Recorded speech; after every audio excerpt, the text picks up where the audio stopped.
though Williams last year announced that he would be running for county commission in 2020, he tells me that he is done with public life. He also says he is not part of any secret behind the scenes plan. He says he's never had any conversations with anyone in the community nor elected officials about taking the city manager's job.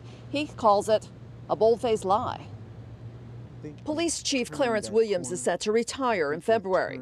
When 3 members of the city council voted without explanation to suddenly fire the city manager last week, Councilwoman Lynn Hubbard made a motion to appoint Williams as interim city manager.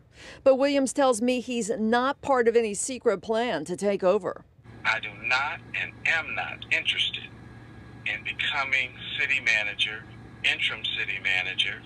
I'm interested in completing my tenure as the police chief for this great city and retiring. Williams admits he attended a private meeting Thursday night. Witnesses say also there Council member Terrence Davis, Council member Lynn Hubbard, former Council member Bruce Guyton, and former police major Alex Freeman, who wanted the police chief's job when Williams left.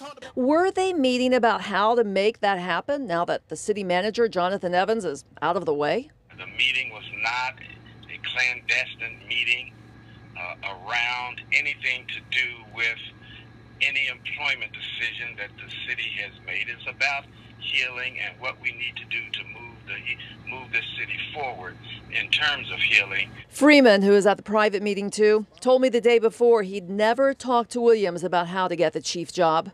Freeman had been knocked out of the running by the former city manager a few weeks before the firing, and his ego was bruised.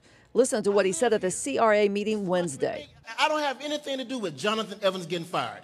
My concern is that he promised me, what y'all don't know is that he promised me that I'll sit at the table. He promised me that. And I have a right to be disappointed about that.